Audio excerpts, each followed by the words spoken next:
नमस्कार. आपण त्रिगुणांचा अभ्यास करतो आहे. आत्तापर्यंत आपण त्रिगुणांचा अभ्यास करताना काय काय गोष्टी पाहिल्या त्याचा थोडासा आढावा घेऊ. आज अर्जुन त्याच्यावर प्रश्न विचारणार आहे भगवंताला, आणि त्यामुळे तो प्रश्न काय आहे तो कळण्यासाठी आधी त्रिगुणांबद्दल आपला काय अभ्यास झाला आहे. तर आपण असं पाहिलं की प्रत्येक माणसामध्ये हे त्रिगुण आहे. त्या त्रिगुणांपैकी एक वरचढ असतो, बाकीचे दोन दबलेले असतात. प्रत्येकामध्ये एक कुठला तरी वरचढ आणि बाकीचे दोन दबलेले असं असतात. दुसरं असं आपण पाहिलं की अगदी अखेरच्या म्हणजे देह टाकतांच्या वेळेला अंतिम घटकेला कोणत्या गुणाचा प्रभाव आहे त्यावर पुढला जन्म कोणता आहे ते आपलं ठरतं, असंही आपण पाहिलं. त्यानंतर नंतरच्या श्लोकामध्ये आपण भगवंतांनी असं म्हटलं की देह असतानाच गुणातीत होता आलं पाहिजे. देह टाकल्यानंतरचा काही हा विषय नाही आहे. गुणातीत व्हायचं असेल तर देहात असताना आपल्याला गुणातीत होता आलं पाहिजे. अशा पद्धतीचा विचार भगवंतांनी सांगितला.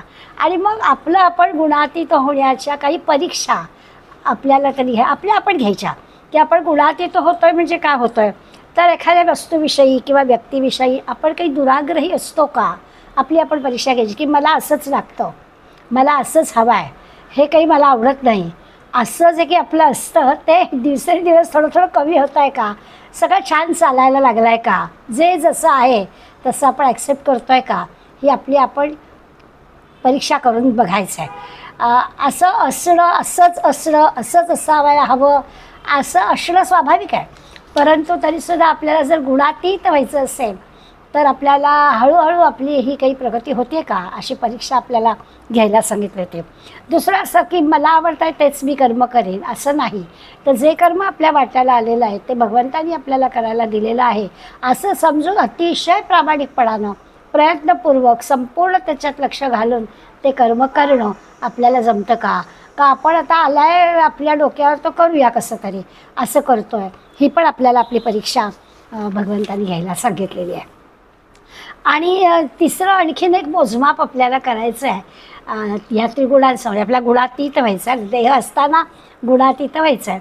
तर तिसरं आणखीन सांगितलं की सत्संग, सद्विचार, सदाचार आपण करतो आहे त्याचा आपल्याला अभिमान होत आहे का, की हे सगळं मलाच जमतं आहे, की हे मी करते म्हणून असं झालं आहे, असा काही अहंकार अभिमान आपल्या मनात येतो आहे, त्याच्यावरही आपल्याला लक्ष ठेवायला सांगितलं आहे.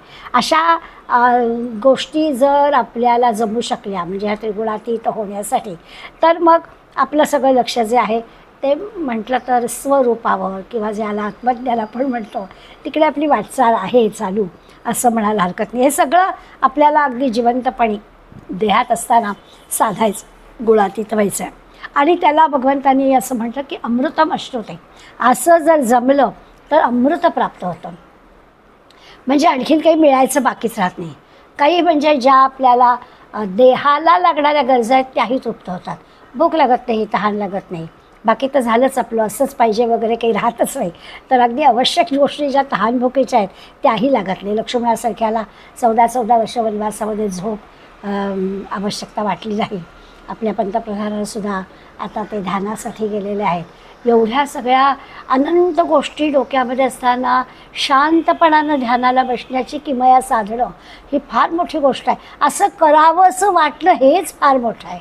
असं मुळात काय तर हे असं होणं ह्याच्यामध्ये आणखीन एक आहे की आपण सर्व प्रकारच्या भयातून मुक्त होतो. आणि आता ह्या सगळ्या पार्श्वभूमीवर आपल्याला गुणातीत व्हायचं आहे किंवा देहबुद्धी जी आपली आहे त्या देहबुद्धीकडून आपल्याला आत्मबुद्धीकडे जायचं आहे. किंवा आणखीन एका पद्धती आपण म्हणू शकतो की आपल्यामध्ये असणारा जो परमेश्वराचा अंश आहे, सगळ्यांमध्ये आहे, तो आपल्यामधला परमेश्वराचा अंश आपल्याला ओळखता आलेला आहे. हे एकदा जाणलं की मग आपल्याला आजूबाजूला काहीही जरी घडलं तरी तिथे आपण केवळ शरीराने असतोही, परंतु आपल्यावर त्याचा काही आपल्या आनंदाला किंवा आपल्या समाधानाला त्याचा काही दोष लागणार नाही. अशी एक छान अवस्था, अमृतम अश्नुते, अशी एक छान अवस्था आपल्याला प्राप्त होईल. आता हे सगळं भगवंतांनी वर्णन केलं आणि अर्जुनाच्या मनात असा विचार आला की हे अशी अवस्था प्राप्त ज्याला कोणाला झाली आहे त्याची लक्षणं काय आहेत, त्याची चिन्ह, त्याच्या खुणा काय, आत्मज्ञानी ज्याला म्हणतो आहे किंवा आता असं जे म्हटलं आपण की हे अमृतम अश्नुते, हे असं सगळं त्याला साधतं आहे. तर हा माणूस असतो कसा, दिसतो कसा, त्याचं आचरण काय असतं, आणि सामान्य माणसाला जर असं व्हायचं असेल तर त्यांनी काय केलं पाहिजे, असा अर्जुनाच्या मनात आलेला प्रश्न आहे. आणि 21व्या श्लोकामध्ये अर्जुनाने हा प्रश्न विचारला आहे. माऊली त्या प्रश्नाचा अर्थ आपल्याला छान समजावून सांगणार आहेत. श्लोक 21. अर्जुन उवाच कैर्लिंगैस्त्रीन् गुणानेतान् अतीतो भवति प्रभो किमाचार कथं चैतान् स्त्रीन्गुणात् अतिवर्तते. एतान् त्रीन् गुणान् अतीतः.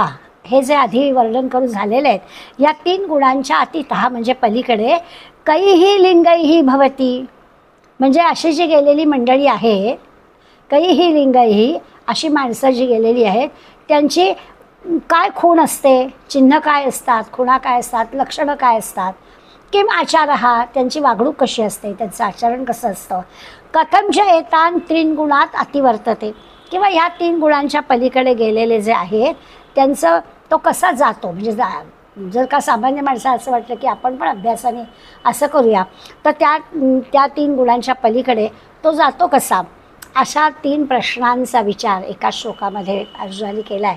आणि भगवंताला मोठ्या मोकळेपणाने आपल्या मनातला प्रश्न विचारला आहे. आता या प्रश्नासंबंधीच आधी आपण विचार करणार, मग भगवंत काय उत्तर देणार आहे ते नंतरच्या श्लोकांमध्ये आपल्याला पाहायचंच आहे. पण हा प्रश्न विचार करताना माऊली सांगतात की त्या दोघांचं नातंच बघा कसं आहे, जे मनात आलं आहे ना, आपल्या संस्कृतीमध्ये आपल्या तत्त्वज्ञानामध्ये हा सगळा संवाद आहे. आणि त्या संवादामध्ये मोकळेपणाने मनामध्ये श्रोत्यांच्या जे आलेलं आहे ते विचारण्याचा अगदी मुभा आहे त्यांना असं दिसतं.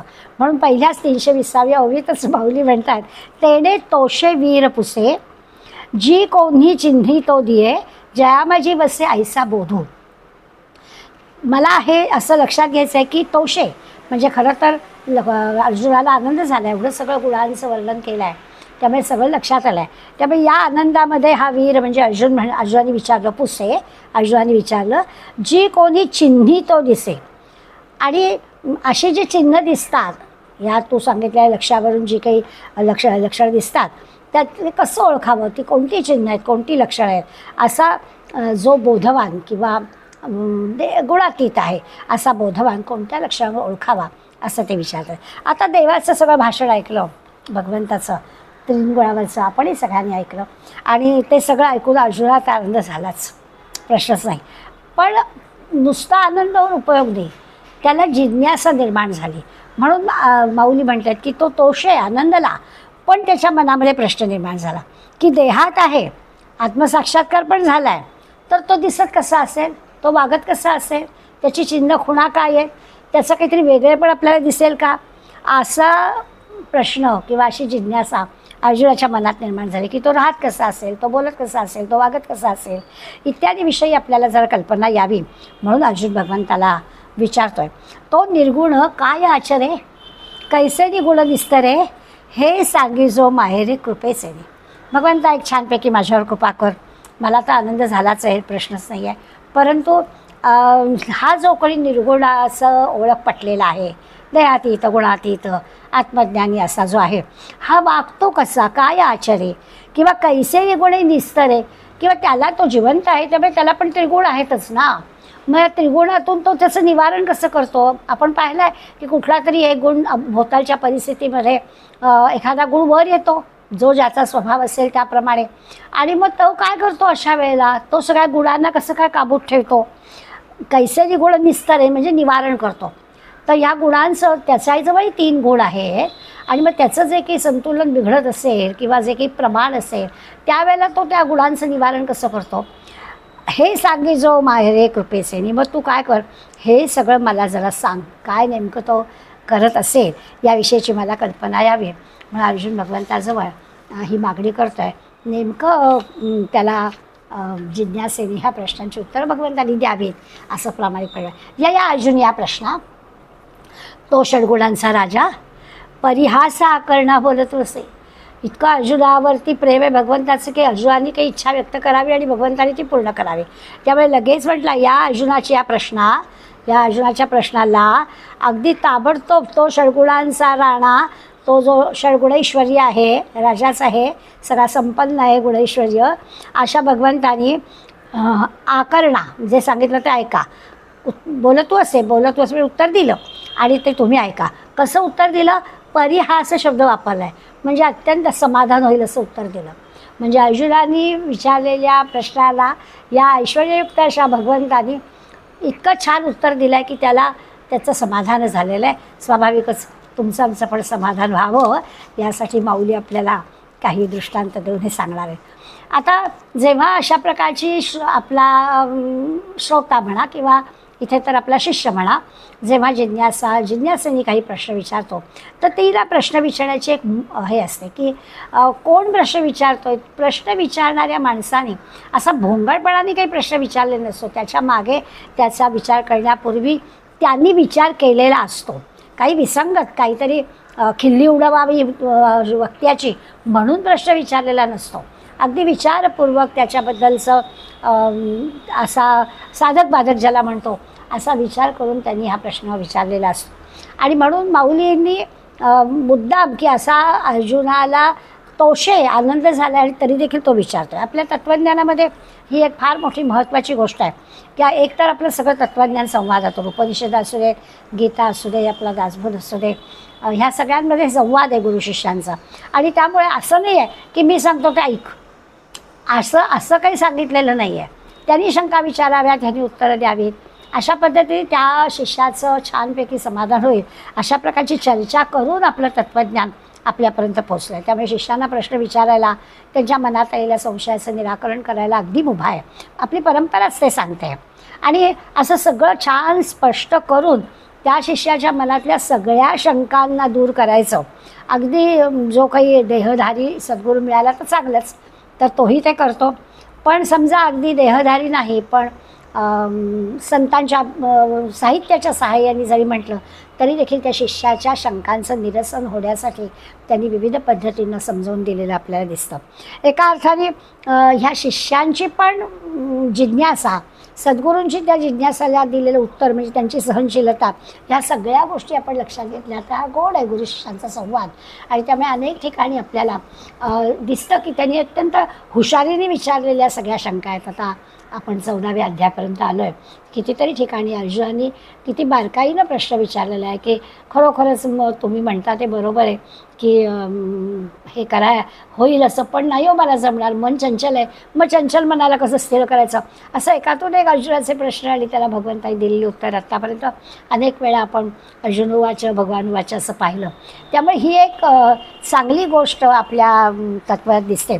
बरं, अर्जुनाच्या बाबतीत विचार करायचा झाला तर खरं तर त्याच्या बुद्धिमत्तेचा विचार करतात. त्याचे जे प्रश्न आहेत ते अत्यंत बार्मिकच आहेत. कसं तरी काहीतरी तो म्हणजे विचारणारच नाही. त्यामुळे त्याचं ऐकणं ही अत्यंत काळजीपूर्वक आहे. भगवंत काय सांगतो आहे, जरी माऊलीने कितीतरी वेळेला आता लक्षपूर्वक ऐक, आता ध्यान दे असं म्हटलं असलं तरी ते माऊलींनी आपल्याला म्हटलेलं आहे. भगवंतानी मात्र मी सांगतो आहे ते अर्जुनीतपणानं ऐकतो आहे याच्याबद्दल खात्री त्याला आहे. अनेक म्हणजे खरा तो स्थितप्रज्ञच आहे. सगळी स्थितप्रज्ञाची लक्षणं अर्जुनाजवळ आहेत. त्यामुळे आपण जसं म्हणतो ना की हे सगळं ऐकलं तर आजभर पण गेलं डोक्यावर, अर्जुनाच्या बाबतीत तसं काही कधीच झालेलं नाही आहे. अर्जुनाला अगदी सगळं भगवंत काय सांगतो आहे ते नीटपणे कळतं, कारण तो मनापासून नीटपणानं ऐकणार आहे, समजुतीनं ऐकणार आहे. जरा थोडासा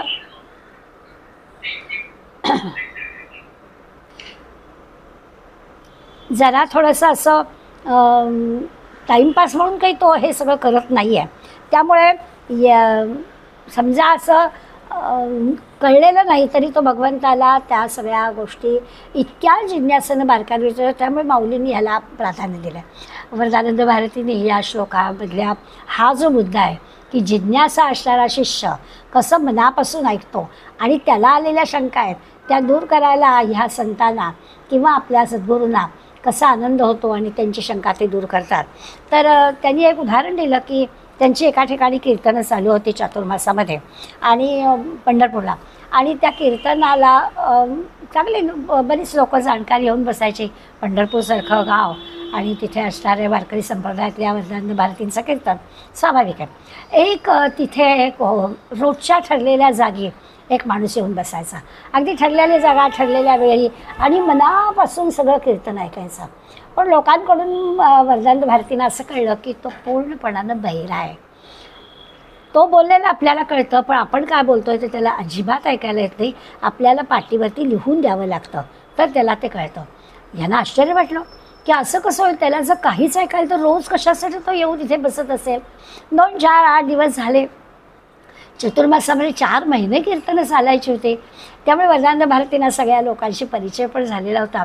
एक दिवस राहवलं नाही त्यांना आणि म्हणून त्यांनी पाटीवर लिहून त्याला म्हटलं की मी असं ऐकलं आहे की तुम्हाला ऐकू येत नाही आहे, तर तुम्ही रोज इथे कशासाठी येता. तेव्हा त्यांनी दिलेलं उत्तर मोठं मार्मिक आहे. त्यांनी असं म्हटलं की मी हे सगळं मला ऐकू येत नाही, पण मी तुम्ही सांगताय आणि ही सगळी लोक ऐकतायत हे सगळं बघायला येतं, मला दिसतं. त्यांच्या चेहऱ्यावरचा आनंद, त्यांनी वाजवलेल्या टाळ्यांची नुसती आवाज तर नाही, टाळ्यांचा आवाज तर येत नाही, पण निदान केलेली हातांची हालचाल, केलेला नमस्कार, तुमच्या चेहऱ्यावरचं, आणि हे सगळं बघून मला आनंद होतो आणि त्या आनंदासाठी मी येतो. पुढे त्यांनी असं म्हटलं की हे जे सगळे माझ्या कानावर पडतात, भले माझे कान ते घेत नसू देत, माझ्या कानांची ती क्षमता नाही आहे की इथे चाललेलं जे आहे ते संकीर्तन आपल्या श्रवणाने घ्यावं, ते शक्य नाही आहे.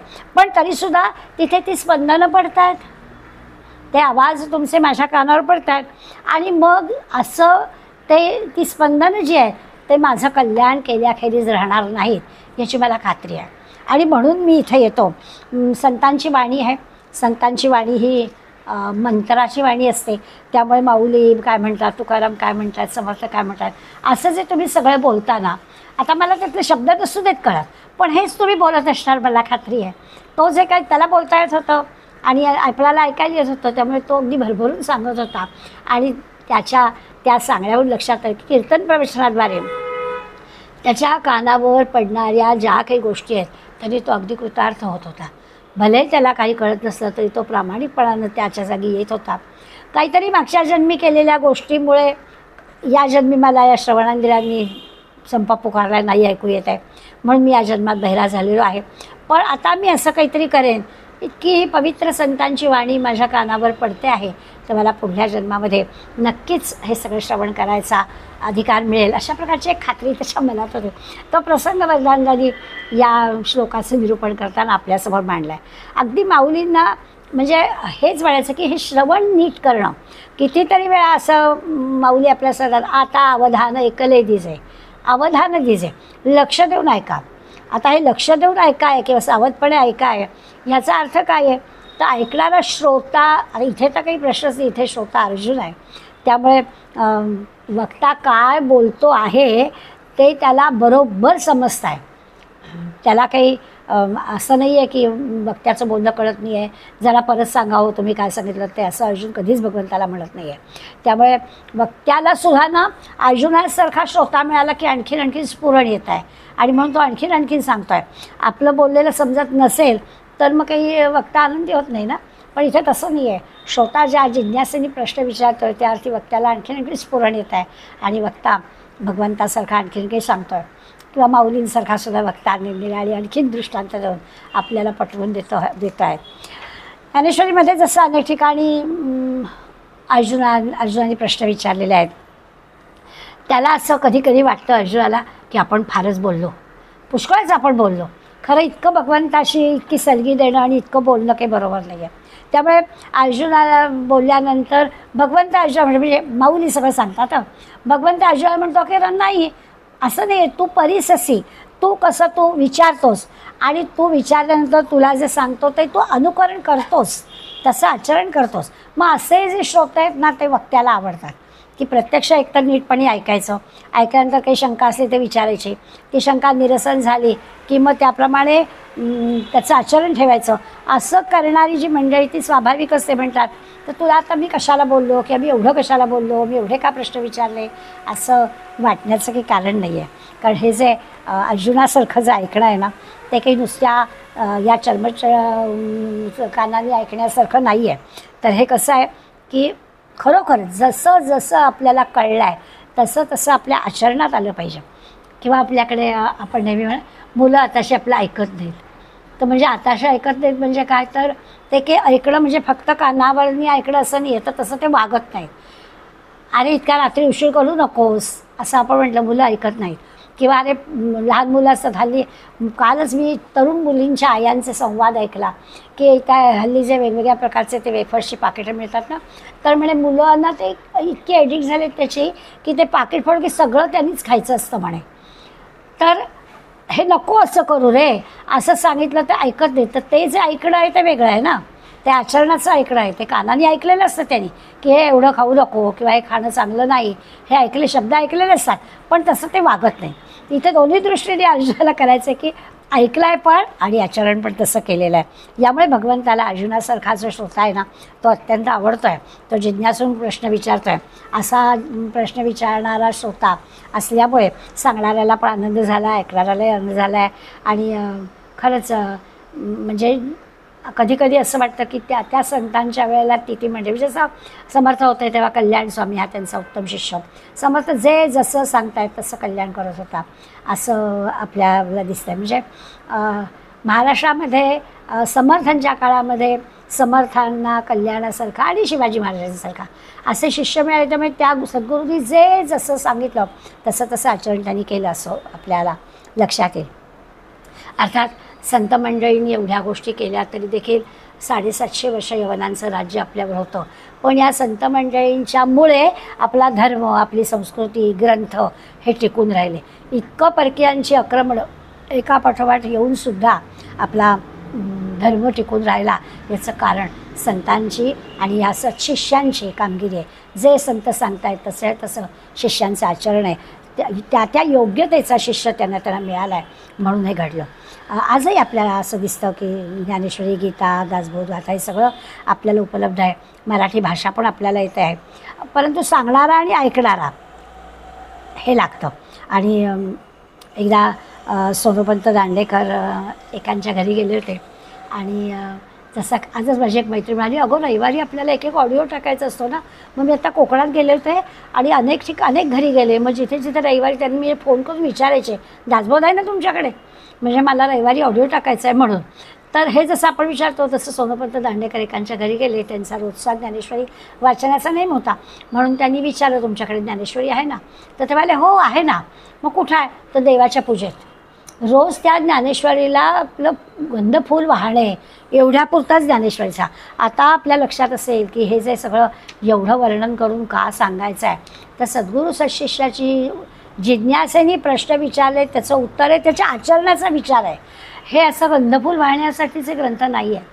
दासबोधाबद्दल पण आपण अनेकदा हा विचार केला आहे की केशरी कपड्यामध्ये बांधून दासबोध ठेवायचं आणि रोज आपली त्याची पूजा करायची, ह्याच्यासाठी तो नाही आहे. कुठलंही पान उघडावं, कोणत्याही वेळी उघडावं आणि त्याच्यामधलं ऐकावं की जो काही बोध मिळेल तसं आचरण आपण करावं, तर त्या ग्रंथाच्या वाचनाचा अर्थ आहे.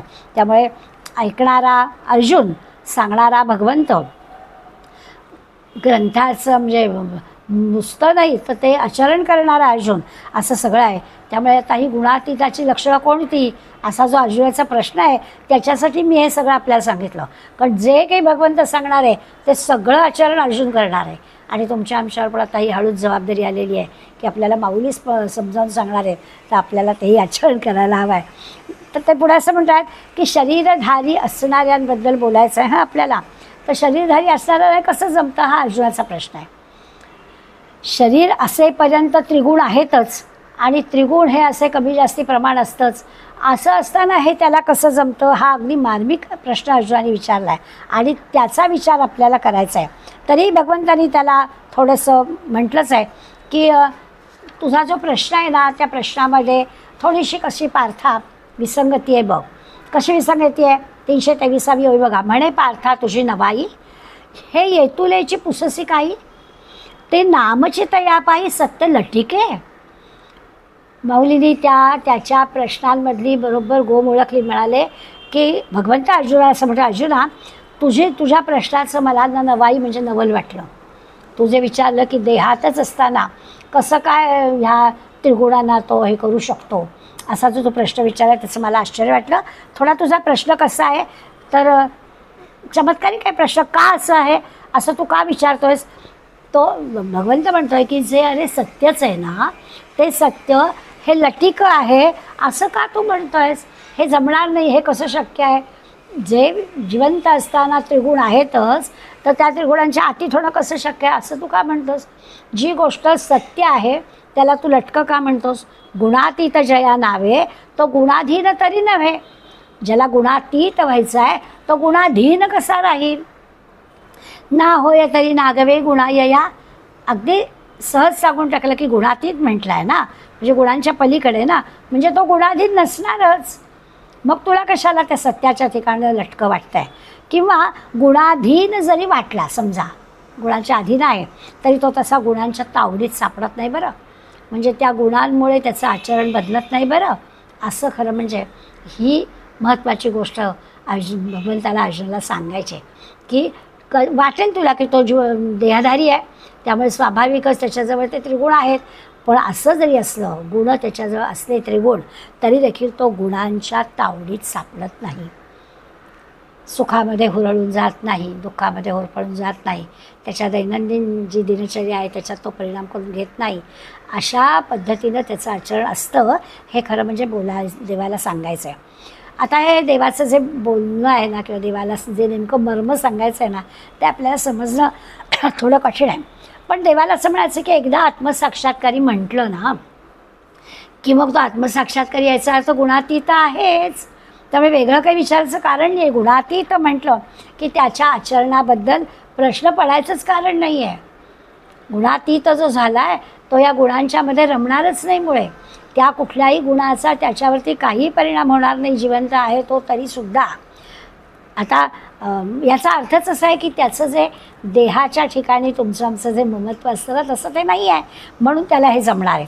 म्हणून मग थोडासा विचार कर, त्याचं असं आचरणाशी काय संबंध आहे? तो जो देहातीत आहे, आत्मज्ञानी आहे, तर त्याच्या तू विचारलंस की त्याचं आचरण कसं असतं, त्याची शंका घेण्याचं काय कारण आहे? देहातीत असणाऱ्याचं, आत्मज्ञानी असणाऱ्याचं आचरण तसंच असणार, कारण त्या देहाच्या पलीकडला विचार आहे त्याचा सगळा. त्यामुळे त्याचा आचरणाशी संबंध काय? निर्गुणाचा. आणि त्याचं आचरण कसं काय तू विचारतोस? त्याचा कर्माशी संबंध काय? त्याला जे कर्म करायला लागतं तर करतो तो, पण त्या कर्मामध्ये तो अडकत नाही. असं अर्जुनाच्याच प्रश्नाला बरोबर त्यांनी त्याच्याच शब्दांचा वापर करून उत्तर दिलं की तुला हा प्रश्नच का पडला की एकीकडे जो तू सांगतोस तो आत्मज्ञानी आहे, तो गुणातीत आहे, मग त्याचं आचरण कसं असतं? त्याचं आचरण कसं असणार? त्याचं आचरण चांगलंच असणार, कारण तो कर्मामध्ये राम हे करणारा निजे त्याच्या वाट्याला आहे. तो कर्म करून मोकळा होणार, फळाकडे तो पाहणारच नाही आहे. त्यामुळे हा प्रश्न तुला पडलाच का? असं प्रश्न विचारणाऱ्या अर्जुनाला भगवंतांनी सांगितलं. मुद्दामच आधी उत्तर ऐकण्यापूर्वी आपण जिज्ञासू, उत्तम श्रोता, अतिशय बुद्धिमान श्रोता, अर्जुन विचारपूर्वक प्रश्न विचारतोय असं सगळं अर्जुनाबद्दलचं वर्णन आधी केलं होतं. त्याचं कारण हेच, कारण आता या अर्जुनाच्या प्रश्नाला भगवंतांनी अगदी त्याच्याच शब्दावर उतरलं की हा प्रश्नच तुला चुकीचा आहे, हा प्रश्नच तुला चमत्कारिक आहे, या प्रश्नामध्येच तू सत्याला लटकं म्हणतो आहेस. अशा पद्धतीनं माऊलीने अर्जुनाची जी नेमकी चूक आहे, रे एकीकडे गुणातीत म्हणतोयस ना, आत्मज्ञानी म्हणतोयस ना, मग त्याच्या कर्माबद्दल तुला शंका कशाला येते? त्याला एखादं गुण वरचढ झाला तर तो तसं आचरण करेल असं का तुला वाटतंय? असा त्यांचा प्रश्न आहे.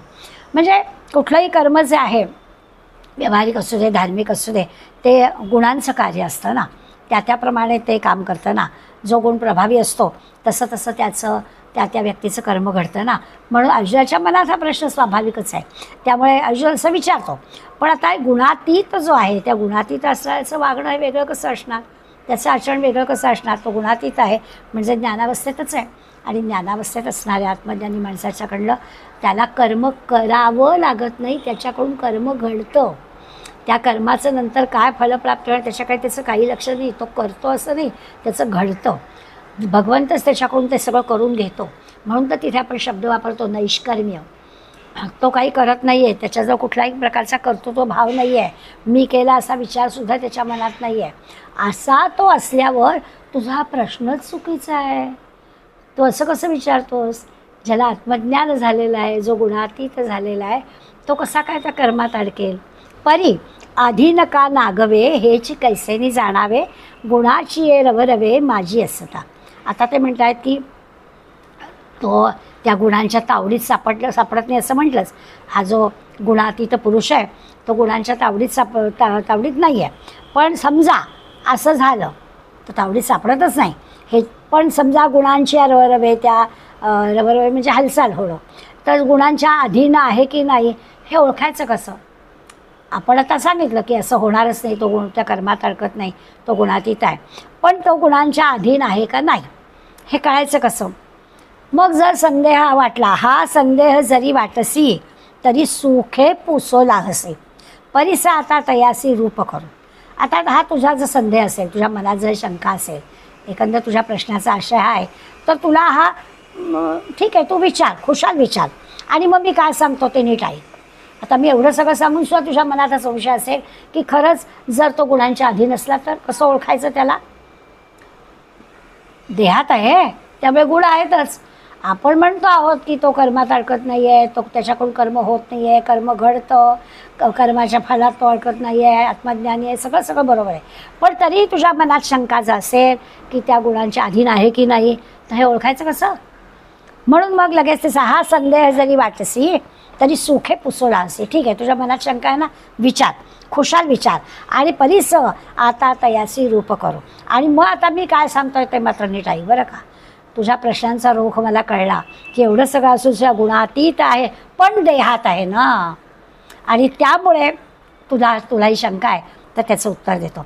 खरी गोष्ट आहे, आपल्याला सगळ्यांना त्रिगुणांचा विचार केला तर खरं तर माहिती आहे, ओळख त्रिगुणांची करायची म्हटली तर आपण 3 भावांमध्ये चटकन आपल्याला कळावून करतो की कुंभकर्णी जीवन ज्याला म्हणतात तर तमोगुणी जीवन असतं.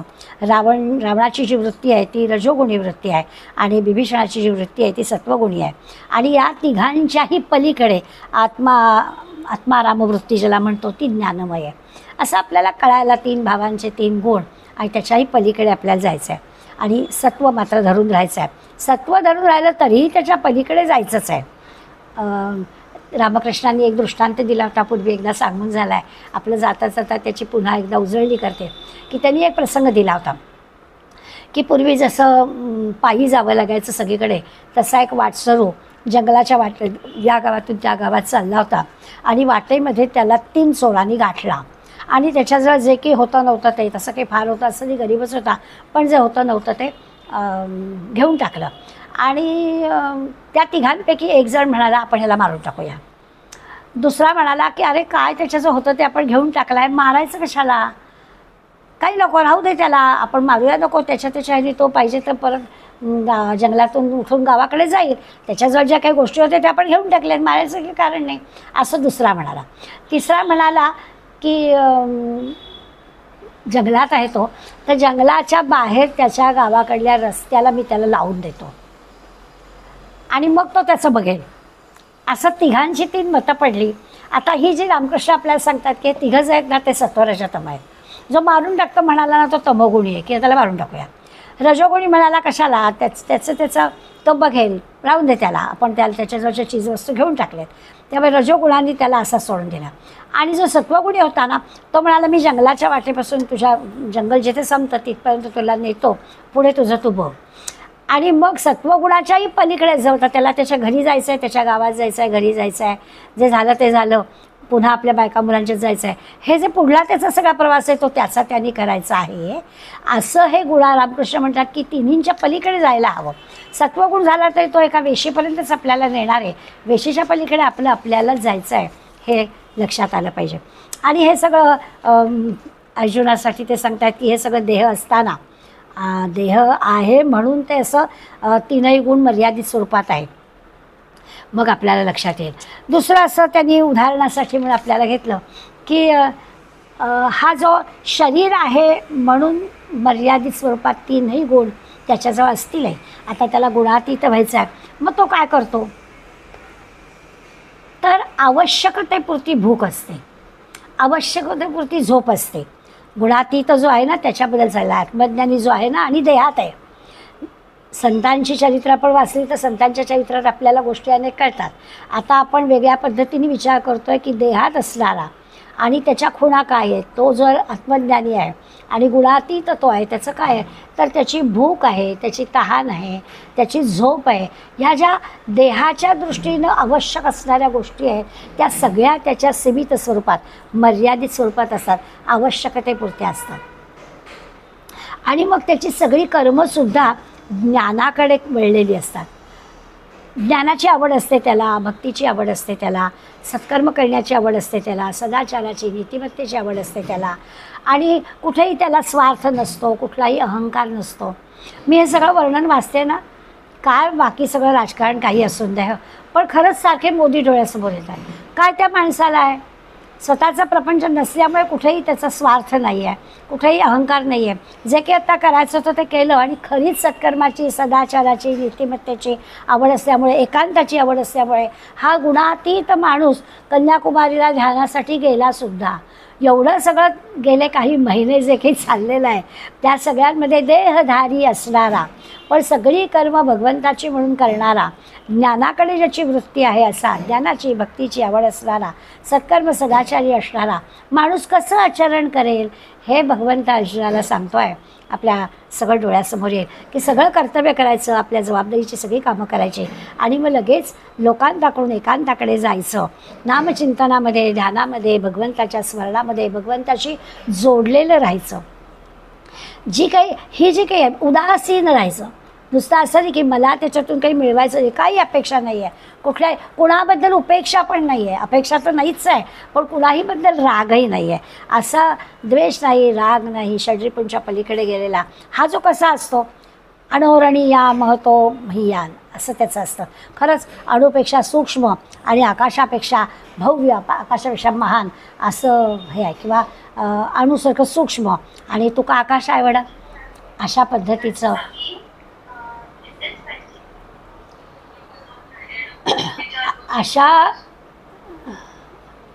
अशा पद्धतीचं आपल्याला आहे. जरा योगिनी कोण आहे, जरा प्लीज माईक तुमचं चालू आहे. तर देहधारी गुणातीताबद्दल आपण विचार करतोय. देहधारी आहे पण उरलं उपकारापुरता. आम्ही वैकुंठवासी आलो याच कारणासाठी, भगवंतांनी नेमून दिलेल्या कामासाठी आम्ही इथे आलो आहे. त्यामुळे आमचं काय आहे, आत हरी बाहेर हरी. गुणातीत आहे ना, त्यामुळे तो काम करणार, कर्तव्य म्हणून भगवंतांनी दिलेली सगळी गोष्ट करायची. पण आम्ही वैकुंठवासी आलो याच कारणासाठी आत हरी बाहेर हरी, अशा पद्धतीने या गुणातीतचं आचरण असतं.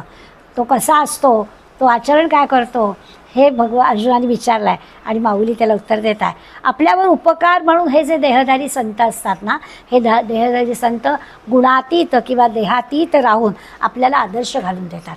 अगदी आपण मोठे भाग्यवान आहोत की आपल्याला असं हे प्रत्यक्ष व्यक्तिमत्व बघायला मिळतं आहे की जे देहातीत आहे, गुणातीत आहे. द्वेष नाही, मत्सर नाही, राग नाही, लोभ नाही, स्वार्थ नाही, लोकांतातून एकांतात, आणि भगवंतांनी दिलेलं काम करण्यासाठी आलो आहे. काम भगवंतांनी दिलेलं आहे, त्यामुळे यश अपयश भगवंताचं आहे असं फळावरती अपेक्षा न ठेवणारं जे काही आहे ते गुणातीत.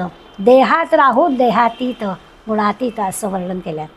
आता आणखीन प्रश्न अर्जुना विचारला की आता पुढे त्रिगुणातीत पुरुष कसा असतो ते तर आपण पाहिलंच, पण त्रिगुणातीत होतो कसा, म्हणजे समजा एखाद्या आम्हाला अर्जुन म्हणतं की मला समजा आता गुणातीत व्हायचं आहे, देहातीत व्हायचं आहे, तर मला काय करावं लागेल तेही भगवंत सांगणार आहे की माझं आचरण कसं असावं, माझी साधना कशी असावी.